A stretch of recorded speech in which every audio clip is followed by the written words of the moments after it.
आमचे मित्र महेश बिडकर यांच्यावर झालेल्या हल्ल्याचा मी तीव्र शब्दात निषेध व्यक्त करतो। सगळं प्रकरण मिटलं असताना महेशनं चूक नसताना सुद्धा माफी मागितली। पोलीस स्टेशनमध्ये सर्वात प्रथम त्यांनी माफी मागितली व ते विषय तिथं मिटला होता। पण मिटलेला वाद पुन्हा चिघळवण्याचा प्रयत्न, हे मी स्पष्ट बोलतो, ताकाला जाऊन भांडं लपवणाऱ्यामधला पवन नाही। हे आमदार साहेबाचे काही 4-2 जे कार्यकर्ते जे चेली चपाटे ह्यांना मस्ती आली।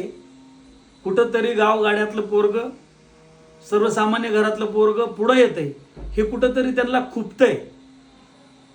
सत्याच्या मार्गाने चालून ह्यांचा भ्रष्टाचार बाहेर काढतंय म्हणून महेश बिडकरवर हा चुकीचा आरोप करून त्यांना मारण्यात आलं। पण खरं बघायला गेलं तर महेश एकटा नसून त्याच्यासोबत माझा सर्वच धनगर समाज बांधव आहे आणि आम्ही महेशला एकटं पडू देणार नाही। आणि या प्रशासनाला सुद्धा मला एक सांगायचं, तुम्ही आज किंवा उद्या 2 दिवसात जे कोणी मारेकरी आहेत त्यांना तुम्ही अटक करा, अन्यथा हे प्रकरण खूप चिघळल। महाराष्ट्रभर त्याचं नाव तुम्हाला प्रतिसाद पाहायला भेटल। आणि त्याच्यापेक्षा पलीकडे जाऊन मला एक सांगायचं, मारणारे तर प्यादी आहेत, पण त्याच्या पाठीमागचा म्होरक्या ह्या गंगाखेड विधानसभेतल्या सर्वच धनगर समाज बांधवांना आणि इतर समाज बांधवांना सुद्धा माहिती आहे कशा पद्धतीनं गंगाखेड विधानसभेमध्ये बोलणाऱ्या माणसाचा आवाज दाबला जाते। आज महेश बिडकर एकटा दिसते, पण असे कितीतरी अनेक बिडकर ह्या गंगाखेड विधानसभेच्या आमदारांनी उद्ध्वस्त करून टाकलेत त्याचे घर। धनगर समाजाचे असे कितीतरी घर ह्या इथल्या स्थानिक गंगाखेडच्या आमदारांनी उद्ध्वस्त करून टाकलेत। हे मी स्पष्ट शब्दात बोलतोय, कारण जे मी अनुभवलंय, जे आज महेशनं अनुभवलंय, किंवा जे काही अजून असे इतर खूप समाज बांधव आहेत माझे, जे की आज ते शब्दात व्यक्त होऊ शकत नाहीत, पण त्यांच्या सगळ्याच्या पाठीमागं गंगाखेड विधानसभेचे आमदार आहेत, हे मी स्पष्ट बोलतोय। कारण की मला मला मला माहित आहे आणि सगळ्यांनाच माहित आहे, महेश बिडकर जे काय झालंय त्याच्यासोबत मी आणि माझा सर्वच समाज त्याच्या सोबत आहे। आणि येणाऱ्या 11 तारखेला मी ह्याच्यापेक्षा बी प्रखड शब्दात 100% मी बोलून दाखवणार। कारण की मस्ती आली ना, ती मस्ती धनगर समाज 100% प्रत्येकाची मस्ती उतरण्याची ताकद ही धनगर समाजामध्ये आहे।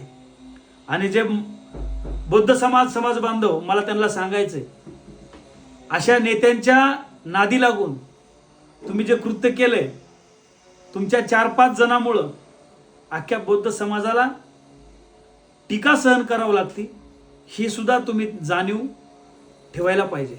कारण धनगर समाज असेल, बौद्ध समाज असेल, हे खूप जुने संबंध आहेत। आणि तथागत गौतम बुद्धांनी तुम्हाला आम्हाला जे शांतीचा संदेश दिलाय, हे तुम्ही कुठंतरी विसरला असं मला वाटते। महेशने चूक न करता सुद्धा त्याला शिक्षा देणं आणि ती शिक्षा डॉक्टर बाबासाहेब आंबेडकर यांच्या स्मारकासमोर आणून तुम्ही त्याला मारहाण करणं, हे सगळ्यात मोठं चुकीचं आहे।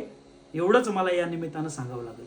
कारण डॉक्टर बाबासाहेबांनी सर्वसामान्याला न्याय भेटावा ह्याच्यासाठी कायदा तयार केलाय।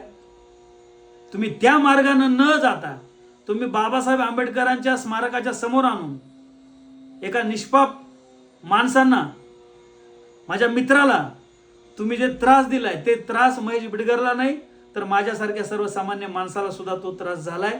एवढंच या निमित्तानं मी सांगतोय। 11 तारखेच्या आधी जर ते आरोपी अटक नाही झाले तर गंगाखेड प्रशासन असेल, SP साहेब असतील परभणीचे, किंवा कलेक्टर ऑफिस असेल, या सगळ्यांना, या प्रशासनाला मला सांगायचंय, लवकरात लवकर तुम्ही त्या प्रकरणाची दखल घेऊन आरोपी तात्काळ अटक करावेत।